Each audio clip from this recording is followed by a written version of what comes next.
the Detroit Lions are heading into New York to take on the Jets. The Jets are favored by 1 in this game. The over-under is 44. My take on this game is the Lions have a great offense at home. They haven't looked too good on the road. But the Lions did play really well last week against Minnesota. They literally just dominated that game. Like, Minnesota couldn't do anything. That was probably the best game of the year by this Lions team. I don't know what else to say about that game last week. I mean, they just dominated from end to end. I mean, wasn't even close. Was it not? I mean, thought the score was pretty close at the end. Well, I mean, like, it wasn't close in terms of... You're just saying in terms of, like... Minnesota was never really in the game. They might have been for a little bit, but they were never, like, back in the game. Gotcha. Yeah, Justin Jefferson had a monster game, but, I mean, that was about it. Oh, Kirk Cousins did, too. Over 400 pass yards. Jesus Christ. The rest of their team fucking dog shit. Yeah, I think the Vikings are going to start not fading a little bit, but fading a little bit. I don't think they'll do well in the playoffs. But regardless, we're talking about the Lions and the Jets here. I like the Lions. Just as a team now. They've got a good offense going. Jared Goff is finding a groove, and Aiden Hutchinson on the defensive line, Go Blue, is fucking shit up. He's a problem.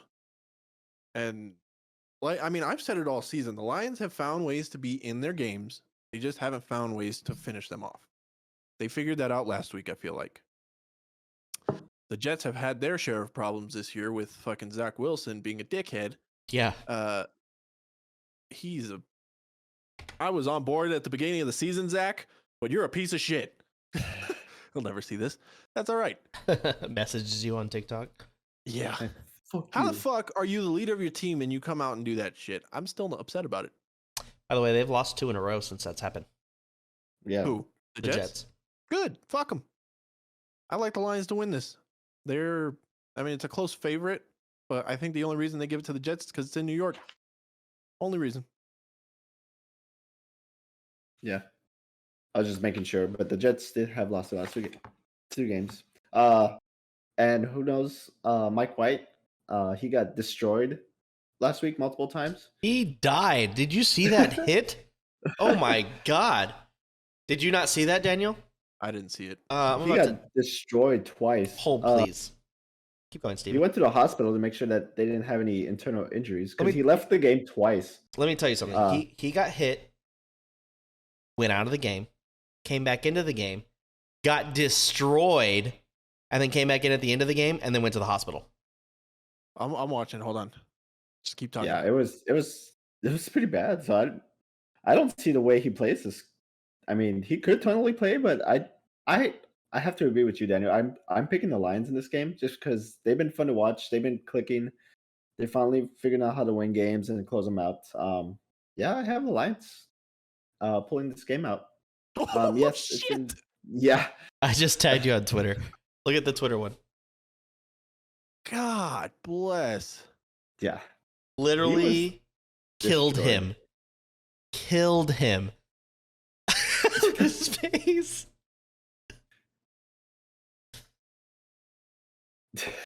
I don't even know if Mike White plays this week. That's why I was because it was I think their backup's Joe Flacco. Yep. And he was that was worse. He was terrible. When he came into the game, I think he fumbled the ball. So yeah. My tummy. That's why I need you to see that one. That was his second time getting hurt. Fuck. But yeah. It was funny because I think the announcer was just after he was like, "Oh, a short pass." And, you look at the replay, he's like, "Oh." It was literally the real life Scott Sterling. God, Scott Sterling. Oh my God. But it's one of those longest yards where I told you I made him shit himself. God damn. How'd you miss that? You missed that. Oh, you guess you were at a graduation, huh? Yeah, I was doing shit all day on Sunday. Yeah, but the Jets are going to hope Mike White goes up and does something for their team. But I think this might actually be the game of the week because I think both of these teams are kind of evenly matched. The Jets can absolutely win this game, but I'm going to give the edge to the Lions just because they look really good. I'm going to say that the Lions win this game. The Jets are favored by 1. still for some reason. I'll give it a 28-24 win for the Lions. And that puts you over 44. Is that over 44? No, that's exactly 24. 44, right? 28 What? plus Math? 24. 28 plus 24? 28 plus 24 is That's 52. 52. It's over. I suck at math. There we go. And the Lions, take the Lions either +1. Actually, take them straight up. They're minus 105. So that's how close this game looks on paper. It makes sense. I mean, the Lions on a winning streak, the Jets are not. But the Jets are playing at home, so Yeah. who knows? Well, that's what I was saying. I feel like the Jets just have the favorite at this point because they're at home. Yep. You see the minus 105 for the Lions. I mean, Easy to do. very evenly matched. That just means that nobody knows who's going to win this game. Exactly. You gave your take, Daniel? You gave your score prediction? You said Lions win, right? Score prediction. That's okay. But yeah, I'm taking the Lions here to cover that one, that 1 point. Just take them straight Over up. under 44. It just depends on whose defense shows up more. Honestly, I feel like because their offenses will produce, but I think Detroit edges them out. So give me Detroit here, 23-20, close matchup. Puts you right under 44.